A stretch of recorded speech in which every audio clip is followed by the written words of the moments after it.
Hare Krishna. Hare Krishna.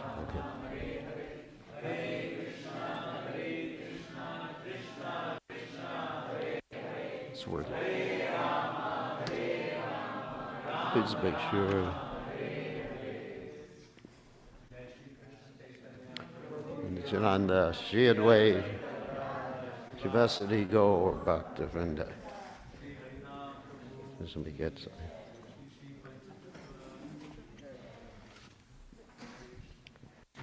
Okay, good to see everybody. And so today we have our program. Thank you all for coming.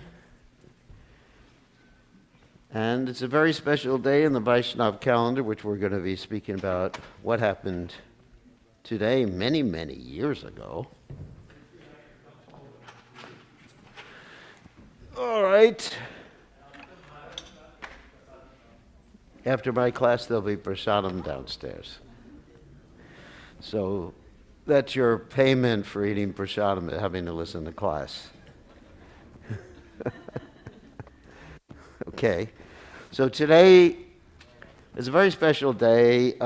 One of Lord Chaitanya Mahaprabhu's most intimate associates, Ramananda Raya, passed away on this day, of course, over 500 years ago. And so we commemorate the disappearance days of great personalities as well as the appearance days of great personalities. Because when a great personality appears or disappears, it's not that they're born or die. Of course, we're not born and we don't die either. Does everybody understand that? No. Najayate mriyate va kadachan nayam bhutva bhavita va nabuyaha. The soul, there's never birth nor death. But because we are attached to this thing, we think we die and we think we're born. And we act according to our body. Just like if we have a little child's body like that, we act like that.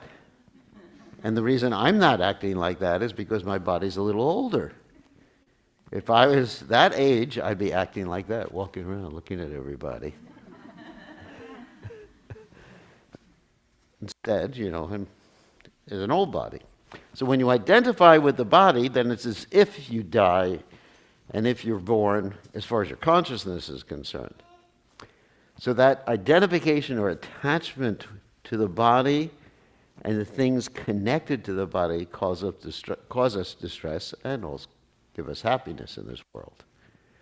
Just like if you get a really, really nice car, you become happy, right?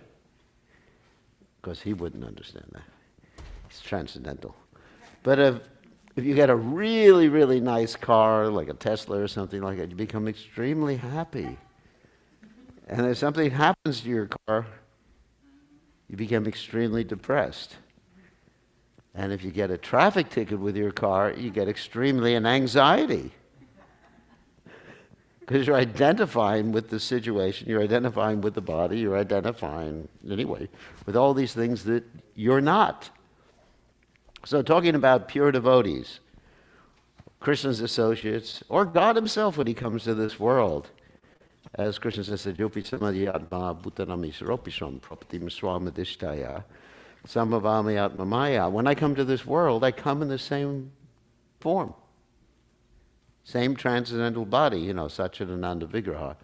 When we come into this world, we take our body made of, instead of Satchidananda, what's the opposite of Satchidananda? Does anyone know? Any scholars here?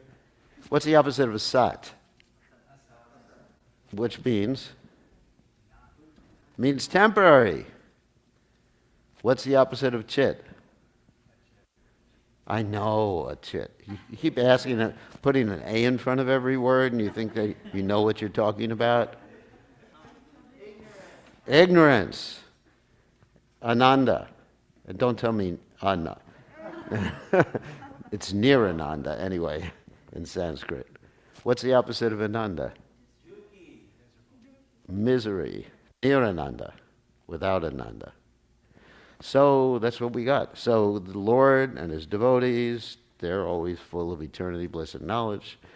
And we're riding this roller coaster of the material world. Sometimes we're up, and sometimes we're down. And sometimes we're nauseous because of the ride on the roller coaster. When I was young, my parents put me on this big roller coaster, and I was crying.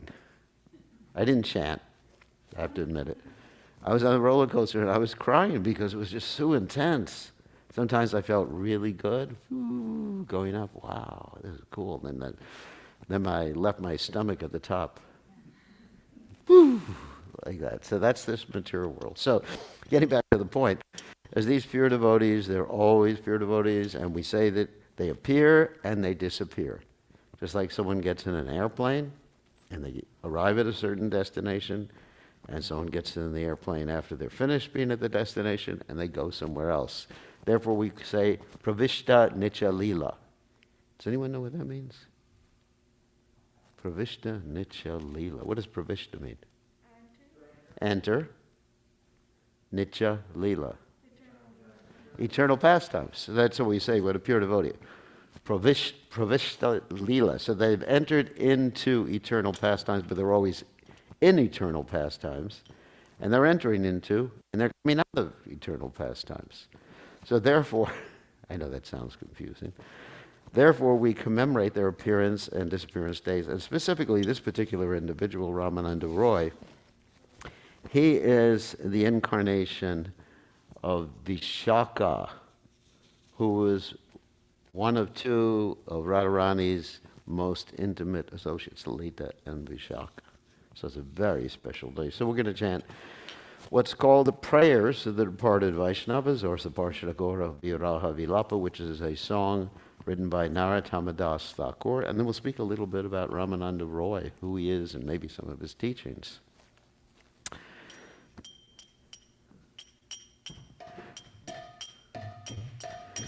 Jayanilo Premadana Koruna Prachur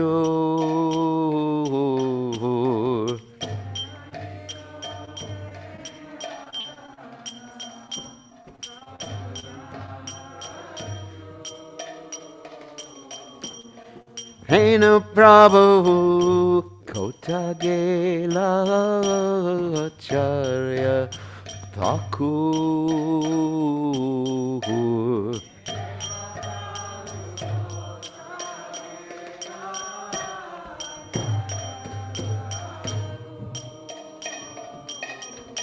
Kaha Mora Sarupa Rupa Kaha Sanatan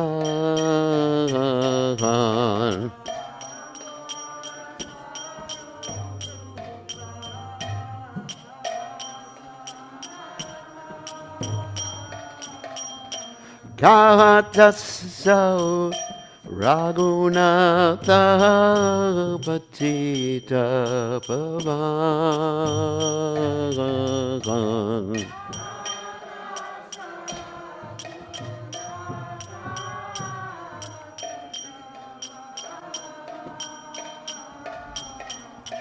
Kaha Mora Bhatta Yuga Kakavira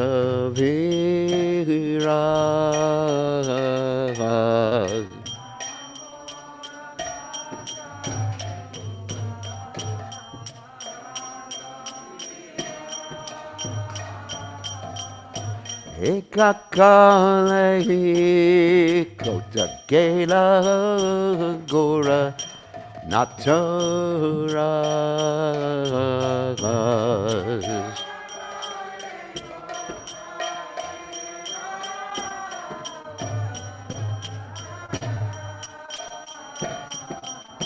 Ashane Kutivo Mata Anale Pasibo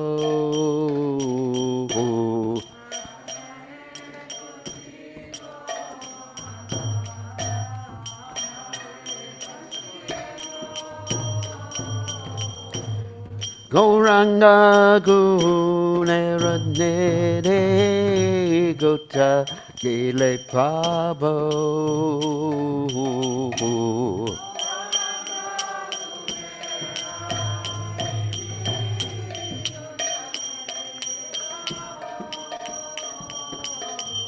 Say Sabha Sangira Sange Jai Koilo Vilas.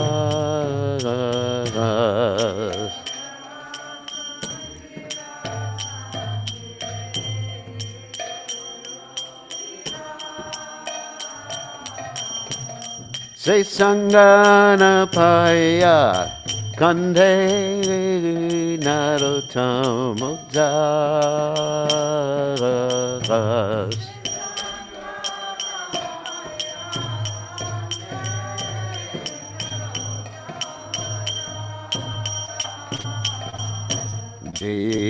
Anilo Prematana Koruna Prachur.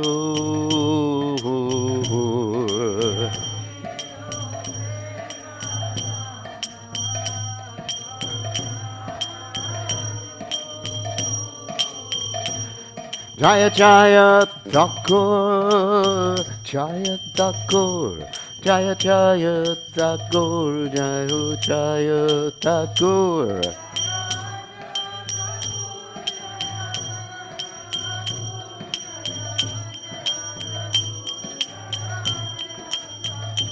Jaya Prabhupada, Prabhupada, Jaya Prabhupada, Jaya Prabhupada.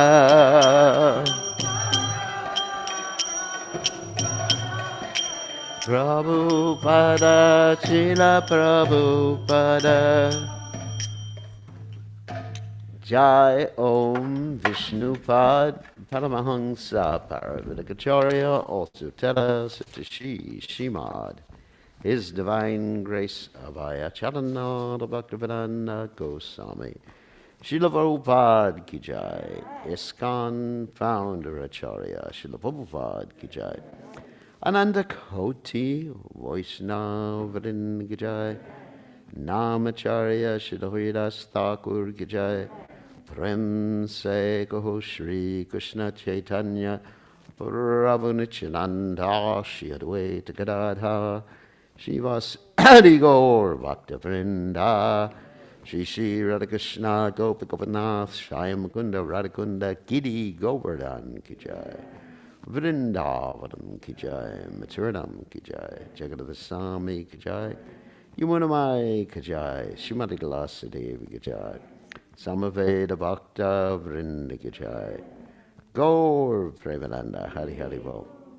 All glories the assembled devotees, all glories the assembled devotees, all glories the assembled devotees. All glories to Shri Guru and Gauranga Srila Prabhupada Ki Jai.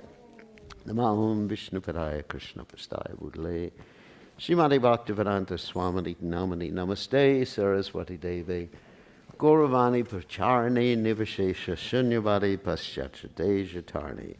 So Om Ganat Timidanda Shah Gananjana Shalakaya Chakshur Meditam Yena Tasbai Shri Gurave Namaha. I offer my respectful obeisances unto the lotus feet of my spiritual master, His Divine Grace A.C. Bhaktivedanta Swami Srila Prabhupada, who so kindly opened my eyes with the torchlight of knowledge while I was blinded in the darkness of ignorance. So today we're going to talk about Ramananda Raya. Incidentally, it's also commemoration of the day that Chaitanya Charitamrita was finished, approximately 500 years ago, give or take a few years, and it was also on a Sunday, so it's very auspicious. All right, so as far as Ramananda Raya is concerned, he's a very unusual personality. Not only is he one of the Lord's associates and incarnation of Lalita Devi, however, he appeared or manifested himself in a family that was considered a Shudra family. Yet generally when you think of acharyas, you think of someone who is born in a Brahmin family, right? Like Gupta, maybe not or Trivedi, sorry. Trivedi, Chaturvedi, Rao, right? All these families like that. But Lord Chaitanya came to teach us. Kiva Vipra Kiva Nyashi Shuddha Kenanai Ye Krishna Tatvaveta Se Guru Hoy. What is that? That it doesn't matter. If one is born in a Brahmin family or Shudra family, or man or woman or a child, if one knows the science of Krishna, one could be accepted as guru, as exalted acharya. And Chaitanya Mahaprabhu showed us this, not only with Ramananda Roy, but with many of his associates, and particularly I'm thinking of Haridas Thakur. Haridas Thakur is the Namacharya, the main teacher of the holy names, teaching by example, and he was born in a even outside Varnashram society. He was born in a different religion. He was born in the Muslim religion. And yet he was made the main acharya of preaching the holy names of the Lord. And he also did initiations too. You may say, well, he was acharya, but he wasn't a guru. Yes, he was a guru. There's some instances where he initiated people in Krishna consciousness.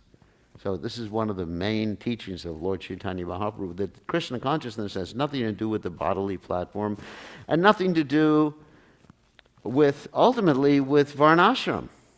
Although Varnashram can be used to order society, Lord Chaitanya Mahaprabhu taught that one situation in Varnashram has nothing to do with your situation in Krishna consciousness or how advanced you are spiritually.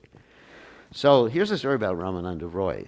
He, in spite of being in what so-called Shudra family, he was the governor of Madras, or what we call Chennai, that whole province there, and he was working under King Prataparudra, who was the king of Orissa. And Orissa was actually further extended than we know it to be nowadays.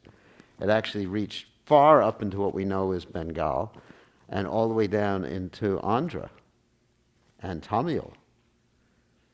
So, very, very big. And he was the king, and he assigned Ramananda Roy to be there. But Ramananda Roy was a great devotee of the Supreme Personality of Godhead. As we mentioned before, he was an incarnation of Vishaka Devi. And so one of Lord Chaitanya's other associates advised Lord Chaitanya to meet Ramananda Roy, and that associate who advised him was named Sarvabhauma Bhattacharya, because Lord Chaitanya, after he took sannyas, went immediately, almost immediately, with a little detour of course, to Jagannath Puri to see Lord Jagannath. And when he was in Jagannath Puri, he met this personality named Sarvabhauma Bhattacharya, and Sarvabhauma Bhattacharya became converted to Gaudiya Vaishnavism, because Sarvabhauma Bhattacharya previously was a Mayavadi. That means impersonalist, someone who thought that the ultimate realization is simply to merge in the absolute. Everything is one. I'm one, you're one, we're all one. Variety is illusion. So that was his consciousness before. And he was very expert in the Vedic literatures, because when you simply study the Vedic literatures, you won't understand what is the ultimate purpose of the Vedic literatures unless you approach a great personality. As the Mahabharata says, Tarko Pratishta Shutina Vivina, and ultimately it says Mahajaniyena Gata Sapanta. The only way to understand things is to follow in the footsteps or accept the guidance of a Mahajana, or a great devotee of the Lord. So anyway, so Lord Chaitanya Mahaprabhu defeated him, because the Mayavadis, they go around chanting all these mantras that are not connected to Krishna, but just, they're true mantras, like Aham Brahmasmi, I am spirit. Yeah, it's true.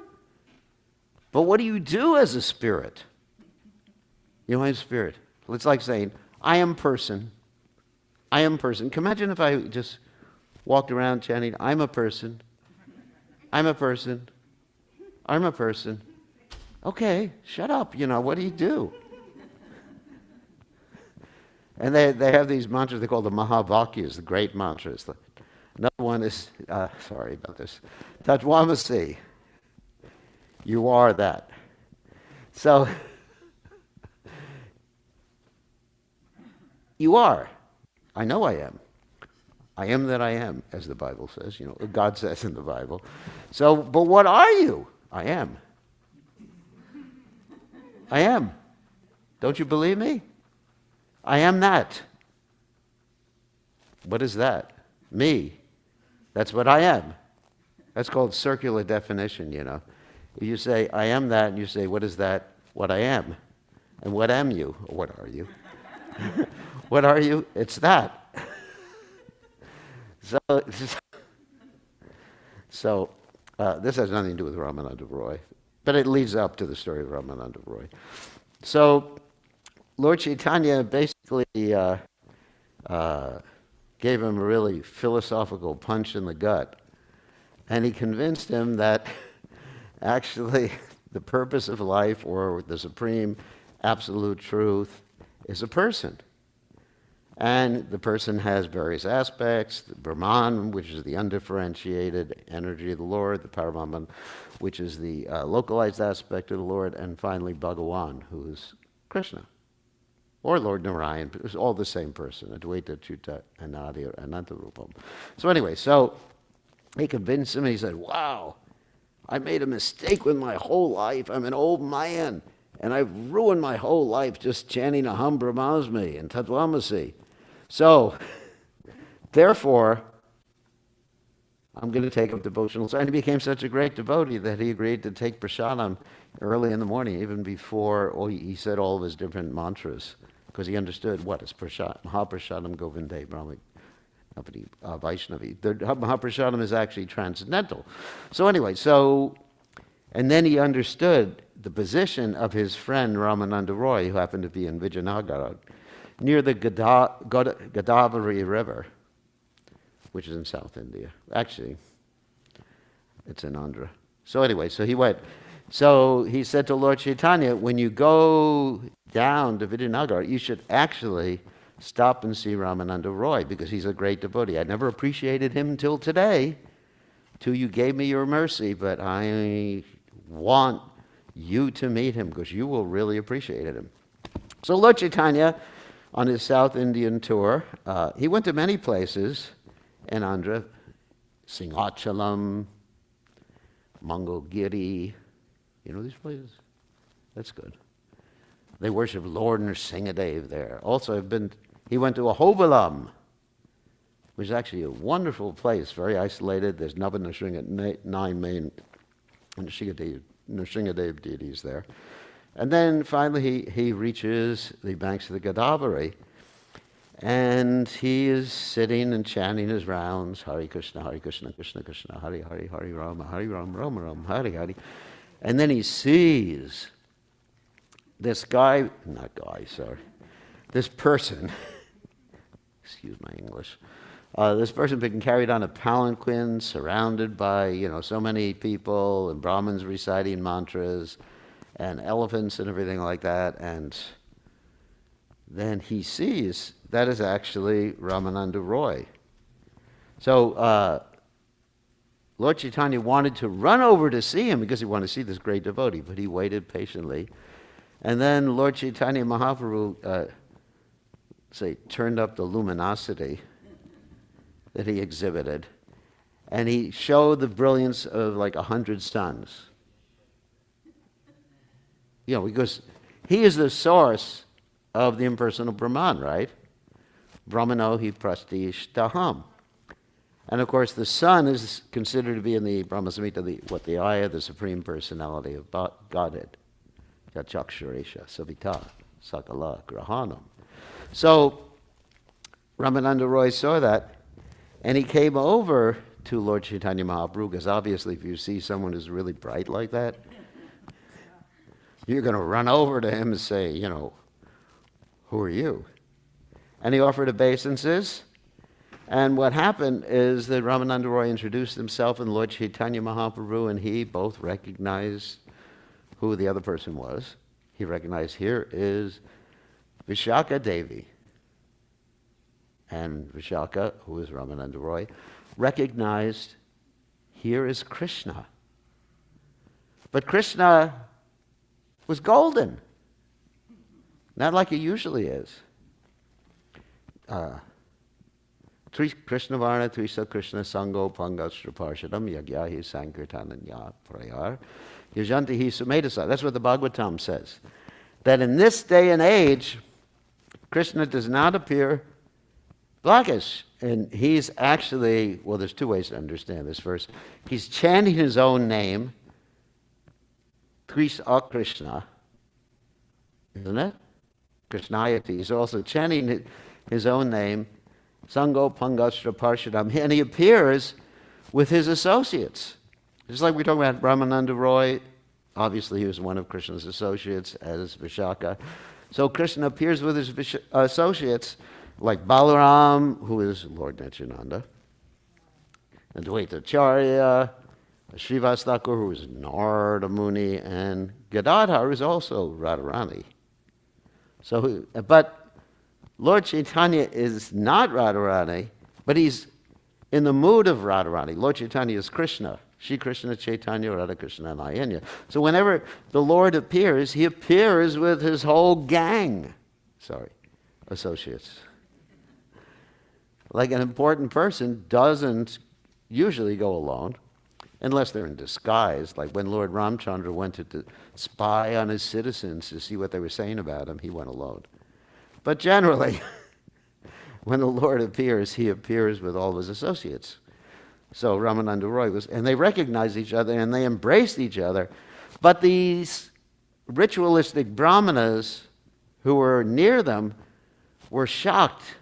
How is it this Shudra is embracing the sannyasi and he's crying, and the sannyasi is not even supposed to touch the Shudra? You know, you have this injunction that you should not even touch a Brahmin if you're in a lower class. And even if you step on the what? Shadow. Woo! You could be killed. And what to speak of arranging a marriage between two castes? Woo! The parents will reject their son or daughter for that. Right? Just like I went over to someone's house one time and I said, "How is your daughter doing?" And they said, "What daughter?" "We never had a daughter." I said, "I'm not that old." That was when I was like 40, so before I got old. So anyway, so it's like that, you know, this caste distinction. So you can imagine the scenario of embracing each other. And why is the sannyasi embracing this low class guy? And why is this guy? And why are they both crying and rolling on the ground? Oh my God, something's happening here. And so they were confused. So Lord Chaitanya understood what was happening. He restrained himself and glorified Ramananda Raya, the topmost devotee. And they had some discussion, and Lord Chaitanya actually took a humble position. He said, "You know, I'm just a Mayavadi sannyasi. You're actually a real devotee, Lord. But we better meet later, because these ritualistic brahmanas, they don't know where it's at." And you see that. This ritualism, it's all based on the body. I mean, Ravan was born in a high-class family because mother had some challenges. But his father was Vishravas, great Brahmin, right? Father of Kuvera. I mean, rich father, too. You know, if you have a son like that, you've got it made. You don't have to work at Microsoft or where else? No, Research Triangle. So you don't have to work if you have a son who's Kuvera, you've got it made. So you know, so Ravan had a good father, good family. He just didn't make it. And then you have Prahlad Maharaj, really bad family, right? You can't have a worse father than Hiranyakashipu. Who's your father? Hiranyakashipu. I'd like you to meet him if he doesn't kill you. So it's really not important. We look at people in terms of their qualities, and that's what Krishna says in the Gita. What does he say? Guna karma vibhagasha, chaturvarnamaya shustam, guna karma vibhagasha. If someone is examined according to qualities and their work, what do you like to do? Well, I like to preach. Okay, Brahman. Just like that story of Satyakama that's in the Veda. You know the story, Satyakama? No. Okay, it's in the Upanishads. Once upon a time. This is a real story. I didn't make it up. Once upon a time. It's in the Vedas. Don't blame me. Once upon a time, there was a young man, and he approached the Gautama Rishi, and he said, I want to be your disciple. And this guru, he only initiated people who were Brahmins. And so he said, who's your father? And he said, let me ask my mother. I should go back and see my mother. So he goes back to his mother. His mother was a little challenged in that regard. She wasn't the most chaste lady in the three worlds, let's say. So she didn't really know. So she told her son, my dear boy, I don't really know who your father was. Just can't remember. So the boy goes back, tells his guru, he says, my mother doesn't remember and I don't know who my father is. And the guru says, you are a Brahmin because you're telling the truth. I mean, you contrast that with Karna. You know the story of Karna? Karna said that he was a Brahmin. Of course, you definitely don't want to lie when your guru is Parshuram. Other gurus, there's a little leeway with, But Parshuram, if you see a guru with an axe, that's Parshuram. Then you got to be really careful. Danda's one thing. He can hit you with a danda, but not kill you. So Karna says to Parshuram, a Brahmin, then later on, Parshuram sees when Karna is able to actually tolerate this biting of this insect or animal, that his disciple is not a Brahmin, because a Brahmin is not going to just let some bug eat him up. A Brahmana is a little sensitive. He likes sweets. He doesn't like pain. But a Kshatriya, just like you see it in the Mahabharata war, when grandfather Bhishma was being shot full of arrows by Arjuna, he didn't just say, ouch, your arrow is hurting me. You understand? He didn't say that, did he? He just kept charging at Arjuna. So Arjuna had to keep filling him with arrows until he just knocked him over so he couldn't move anymore. That's a Kshatriya. So Brahman is just like, peace, love, but don't hurt me. Feed me sweets. Like Madhu Mango. That's a Brahman. So anyway, so this is one of the main lessons we can learn from this particular story, is that Lord Chaitanya Mahaprabhu did not consider caste or creed or nationality or background of anyone. Didn't look at the past. Whatever one is today, then that's what one is right now. And you see, Prabhupada did the same thing. Prabhupada came from India, where there was a lot of, and there still is, a lot of caste consciousness. Of course, nowadays India is becoming infected by the Western world, and people are getting intoxicated. They almost had a riot when they tried to disband some of the liquor stores along the national highways. Anyways, but in the old days when Prabhupada came, it was very caste conscious. And Prabhupada had to step right in the middle of people who had mixed castes of unknown origin, as Prabhupada said.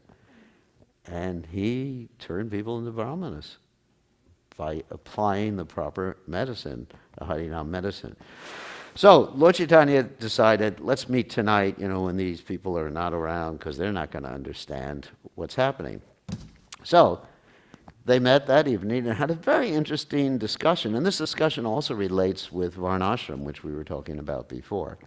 What is varnashram? Varnashram means dividing society up into varnas and ashrams. Varna basically means color, but not the color of your skin. It means which mode of nature your qualities and work are connected with. For example, if you're in the mode of goodness, then you're really connected with studying and teaching and, being a Brahmin. And if you're in the mode of passion, then you're connected with controlling other people. Let me become the manager. Let me become an accountant. Let me be... Sorry about that. Let me become a Kshatriya. Not the foot soldier Kshatriyas. Remember that. But the generals and the colonels and the commanding soldiers, commanding officers. And if you really like money and cow protection and everything, then you're Vaishya. And if you really like to work with your hands, it's nice. Artistic work, then it's Shudra. But that's all right. Anyone, Krishna says in the Gita, can become perfect, just working according to their talents. There's no need to label people, hey, buddy, you're a Kshatriya. There's no need to do that. Just telling people, you like to manage. Okay, you're in charge of the temple. So, that's funny. Sorry, inside joke. So, I'm not going to tell the story from the Ramayana about the dog right now. To scare everybody. So, all right, and you like to do artistic work, do it. That's all Varnashram means in Kali Yuga. It's not that you have to go around designating people, but just let people serve Krishna according to their innate abilities, propensities. That's it. It's not the goal of life. It's not that important, but it's useful in organizing society. That's why Prabhupada wanted it instituted to a certain degree in our society, in the Krishna conscious movement, because he saw the people were trying to act as brahmanas, but really weren't ready to do it, because it wasn't their nature. It just wasn't their nature. Their nature was to do something different, so let everyone be happy. It's not that everybody can sit on the altar all day long and dress the deities. Some people can, some people can't. It's not that everybody can sit and draw pictures all day long. I can't. I was probably the first person to fail art class in kindergarten. Because they asked me to paint a picture, and I just took the paint and made the whole thing black. Just to finish with it. Because I found it boring. So, some people, everybody has their own, that's Varnashram. So, okay, Varna. Ashram means, brahmachari, a student, where you're trained, yes, sir. Brahmachari gurukule vasantanta guroritam. And then you get married, and then you say, yes, ma'am.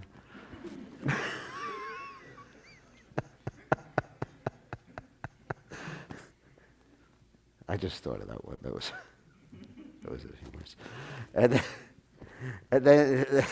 then you take Parnaprastha, and then you're serving Krishna along with your family like that. And then for a few rare persons, then there's sannyas, where you go to the forest or you go and preach widely, and this is called Varnashram. It's very easy to understand. So there was a discussion let's get back to the discussion between Ramananda Raya and Lord Chaitanya Mahaprabhu. And in this discussion, Lord Chaitanya was using what we call the Mayudic method. There's a big word for all of you. To draw out the truth. Now, this is something that was also used by Socrates quite a bit. Any of you studied Western philosophy. He would question people and he would show the fallacy of certain arguments that they had and try to draw out a conclusion. If you read any of the dialogues of Plato, which he wrote in the name of Socrates. So, so Lord Chaitanya, in other words, let's put it in plain language. Lord Chaitanya took the position of a student, and he had Ramananda Roy take the position of a professor. Mayudik means, basically it means like a midwife. That's really the direct definition. That a midwife delivers the baby, but doesn't produce the baby. That's just what it means. In other words, by your questions, which are sometimes in English called rhetorical questions, that you know the answer to, but you're asking the question to draw it out of the student to see if they understand the particular subject matter. Lord Chaitanya had this interaction with Ramananda Roy. And here are some of the questions. Of course, the first question he asked Ramananda Roy was, what is the ultimate goal of life? And Ramananda Roy, in order to test Lord Chaitanya Mahaprabhu, said, following Varnashram. And Lord Chaitanya Mahaprabhu said, that's very external, extremely external. That's not a goal. It may be useful for organizing society. There's a whole discussion. Prabhupada wrote a book about this called the Ramananda Samvada, about this discussion. It's a beautiful discussion showing the different levels of understanding and ultimately what is the highest level of understanding. And Lord Chaitanya Mahaprabhu said, that's external. Tell me something higher. And then Ramananda Roy quoted this verse, Yat karoshi yadashnashi yad jahoshi dadasi yat, right? What does it mean?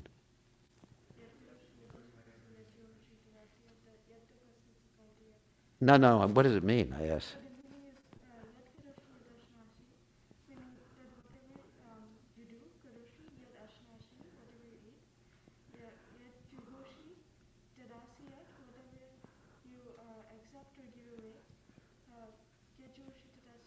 Yata pashashi. Yes. Do it as an offering for me. Yes. So that seems really good. That's a Bhagavad Gita verse, right? But Lord Chaitanya Mahaprabhu said that's also external. Why would he say that that's external? You know, an instruction from Krishna in the Bhagavad Gita, just do whatever you do. Because people are doing whatever they do for Krishna for to get something from it. That's why. You know, like you have Satyanarayan Katha. Anyone here ever do Satyanarayan Katha? You know, or, you know, songs, Om Jaya Jagadisha Hari Swami Jaya. Anyway, won't get into it. So, or people, you know, in the West. Let's not even talk about things in India. In the West, they go to the church and they say, if God loves you, you will have a Rolls Royce and be rich and a beautiful blonde wife. Sorry about all you ladies who are not blonde. But anyway, so a trophy wife. And then, so there's this promise like that. So people think that's why you do it. You know, why am I following God? For rewards, or so I don't get punished. You know, which is extremely external. Like my mother used to say, eat everything on your plate or God will punish you. and I would always say, let God finish what's on my plate. And it wasn't prasadam either. I was not a submissive son. So anyway, so that's external, because people do things like that for external reasons. And Lord Chaitanya Mahaprabhu asked, go further. And he said, well, further is sarvadharmam parityajya mamekam sharanam brajaham tvam sarvapavaipyo mokshayashami masucha. Give up all these duties and just surrender to me. That's also in Bhagavad Gita. And Lord Chaitanya said, that doesn't make it either. That's like, that's what we call Jnana Mishra Bhakti. Well, the next thing was like Jnana Mishra Bhakti, Brahmabhuta Prasanatma Nasaushati Nakangshati. He said, you know, just desiring to get out of this material world and everything like that, it's all external. It's not bhakti yet. Bhakti is something beyond liberation, beyond serving the Lord for some material achievement. Anyabi lashita shunyam jnana karma navartam anukulyena krishnada shilinam bhakti uttamam. Bhakti is simply giving yourself to Krishna for no material reason. Ahaituki apretiyata. And never deterred in your giving yourself, just out of love. Just like if someone loves someone in this world, they'll give them, what, a ring? I just read a news report about a man who traveled all over the United States and was looking, he went to all the diamond mines in the United States just to find a diamond for his beloved.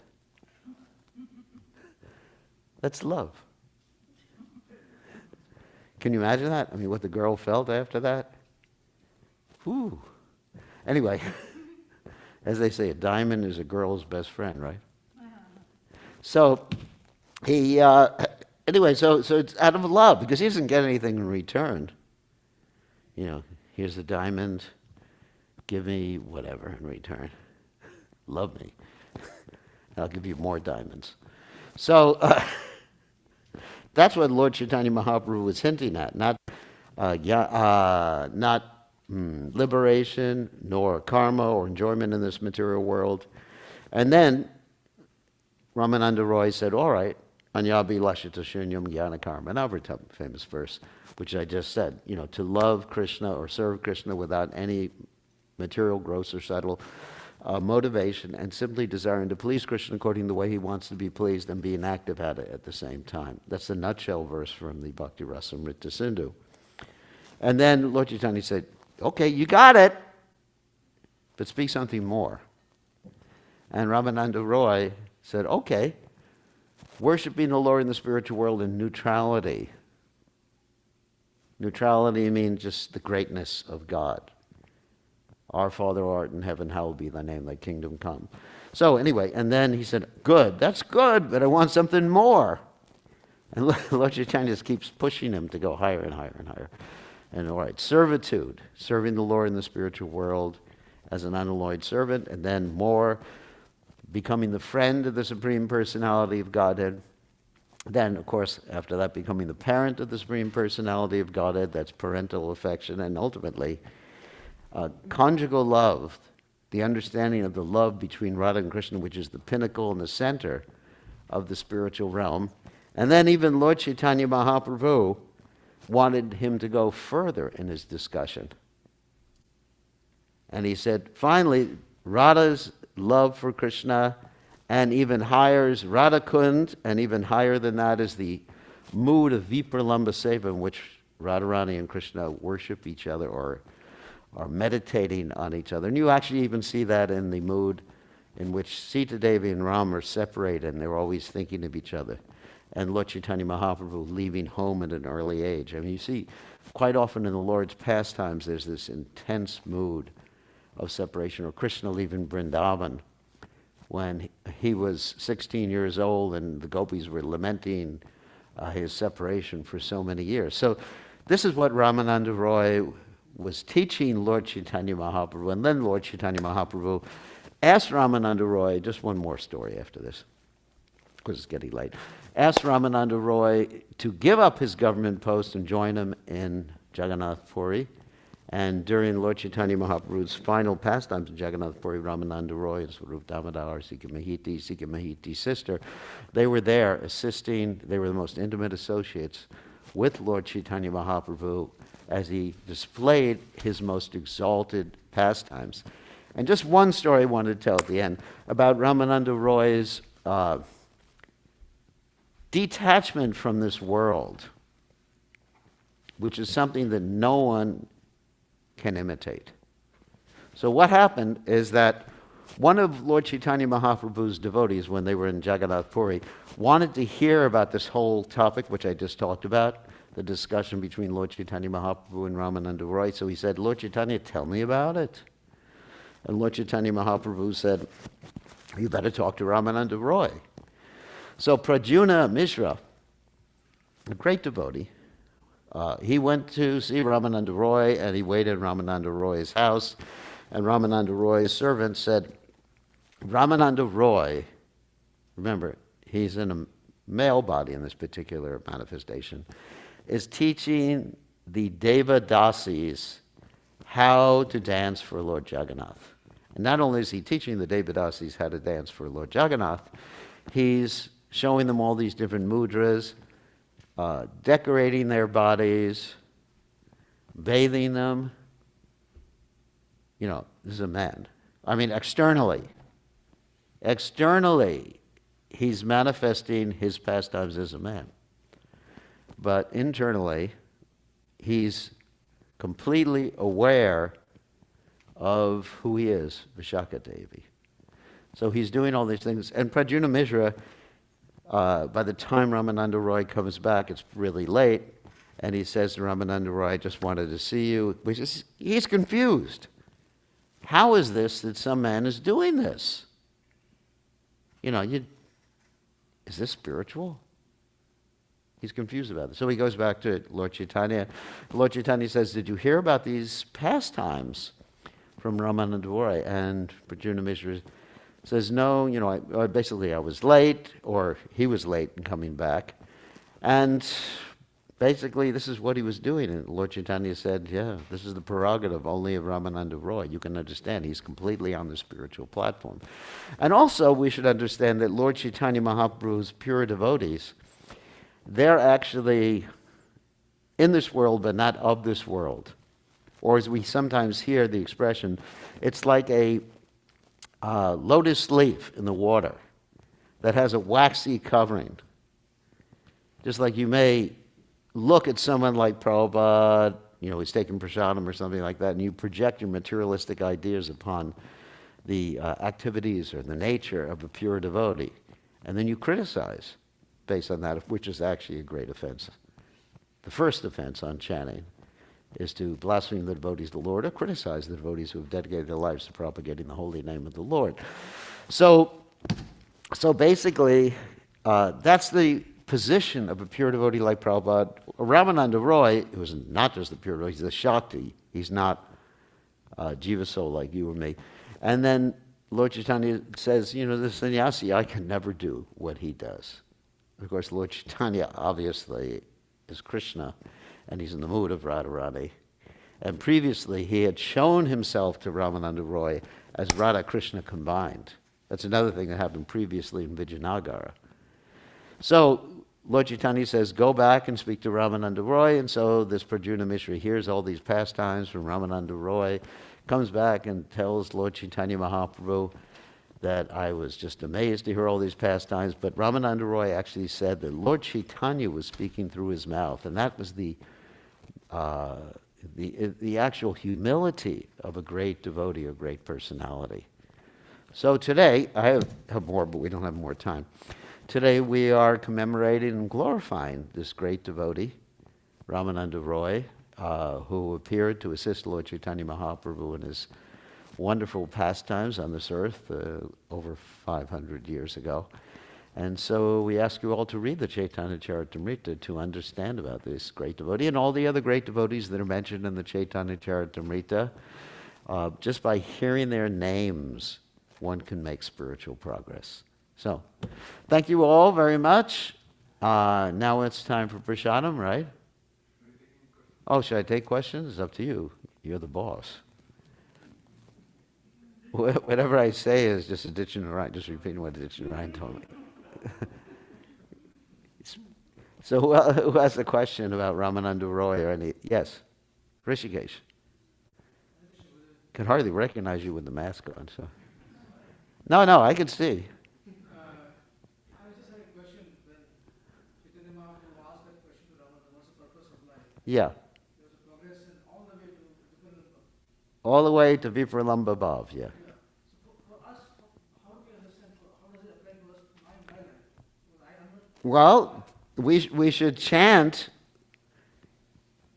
the Hare Krishna mantra in the mood of Vipralambha. Not that we are gopis or anything, but Jugaitam nimishena chakshusha pravashaitam. That doesn't mean that we're actually feeling like that, but it should be like crying out for Krishna. Prabhupada said that When we chant, we should be crying for Krishna, like Ayananda Tunujakinkuram, that other verse from the Shikshashtaka. So we should learn from the gopis. Not that we think that we are a gopi, that we're gopis. I certainly don't think like that. But we learn their mood. And what is their mood? Unalloyed devotion, unalloyed love. I mean, because the only thing that will satisfy us is unalloyed love. Just complete love, absorption in the beloved. That's the only thing that satisfies us. And that means, like the gopis, willing to even go to hell to please Krishna. Giving the dust to their feet. I'm not saying we're on that level, but try to understand the goal. The goal isn't that everybody becomes a gopi. The goal is that we understand their mood and try to imbibe their mood into our hearts. And that's love. Self-sacrifice, love, but it can't be forced. And Krishna consciousness is not something that's done because of promise of rewards or fear of punishments. Like if you don't surrender, many times I'm approached by people of different religions and they say, if you don't surrender to me, surrender to whatever, to our religion, then you're going to go to hell. You ever have people say that to you? And my reply usually is that I wouldn't mind going to hell because I can preach there. Good preaching, because you don't have to convince people they're suffering. Now it's very hard. If I go to the campus, the university or whatever, if I go to some campus and I try to convince everybody they're suffering, they say, no, we're young. This is the time for enjoyment. And then they say to, let's say one of my disciples is there, send your guru away, he's spoiling it for us.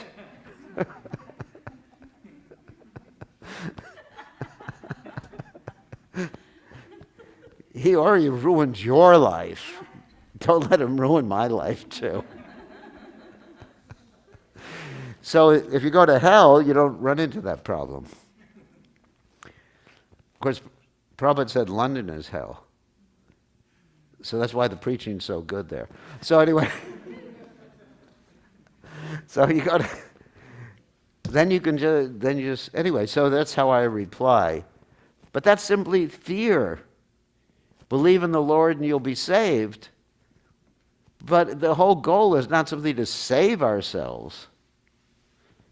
The goal is to love Krishna. And if you love Krishna, you're automatically saved. Then liberation waits as your maidservant. Then you could step on the head of death personified like Dhruva Maharaj did.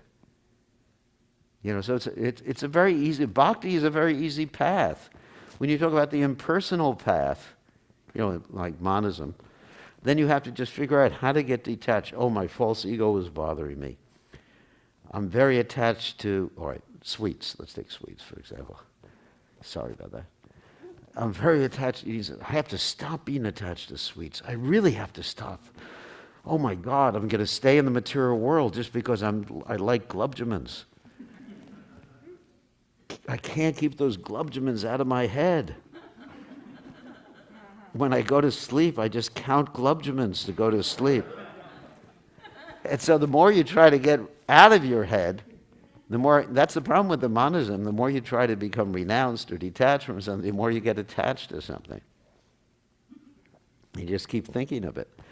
But rasovarcham rasopyasa paramdrisani vartate. If you have a higher taste, if you're attached to Krishna, you're loving Krishna, not just attached, but love. You're madly in love. Like Lord Chaitanya, when he saw our Lord Jagannath, what did he do? He fainted. How many of you people, love your husband and wife so much when you see them you faint? Maybe for the wrong reason you faint. But, sorry, I have to add a little humor. But anyway, so, how many of you faint like that? No, you don't. I said, oh, dear.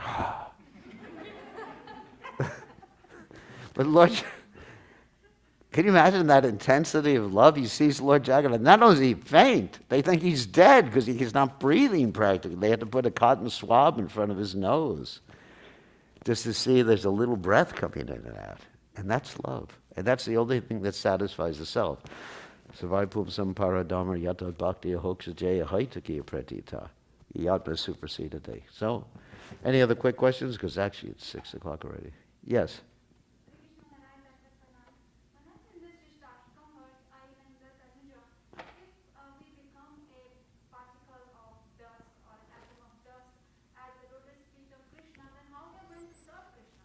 Because the dust is actually conscious in the spiritual world. And the dust can talk to each other. Hello, dust. How are you, Mr. Dust? And no, everything is conscious. Even the sweet balls, they can talk to each other.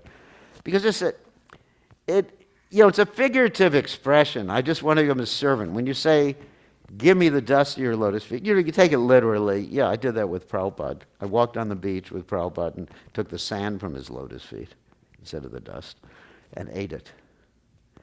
So you could take that literally, but really means a servant. Not just a servant, but I just want to be with you. I want to serve you. I want to please you.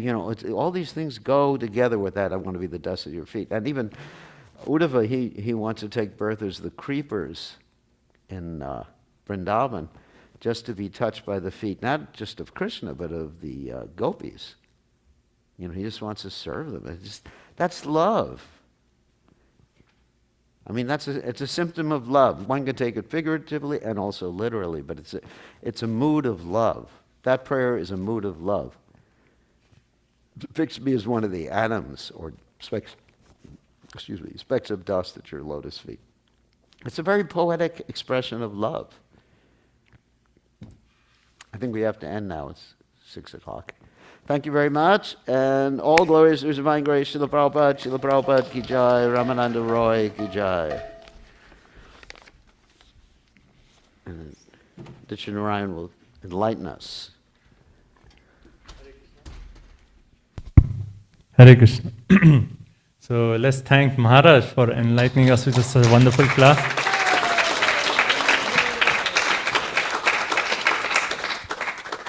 His Holiness bkgoswami Goswami Maharaj ki jai. So just a couple of quick announcements before we go down for prasadam. So coming up next Sunday is actually Mahadwadashi, and we'll be also fasting for Apara Ekadashi. So on that day we'll have a Japa day in the temple. So from 10, we'll have a regular morning program until 7:30. But then from 10 a.m. to 4 p.m., we'll be having japa throughout the day. And in between, every 2 hours or 1.5 hours, we'll be having some reading on quotes on the holy name, some inspiration, so we can be focused through the day. So please do join us next Sunday from 10 to 4. We'll have japa chanting here in temple room. Followed by that, we'll have a regular Sunday program with kirtan, tulsi aarti, japa, and then class by His Holiness bkgoswami Goswami Maharaj. Okay. So that's coming up next Sunday, and yes, Maharaj, we are still planning the dates, so we'll let you know. Yeah. So if anyone is not on our mailing list, please leave your email addresses on the sheet right there, or you can give it to me, so we can keep you posted of all our events coming up. Also, there's a prayer request.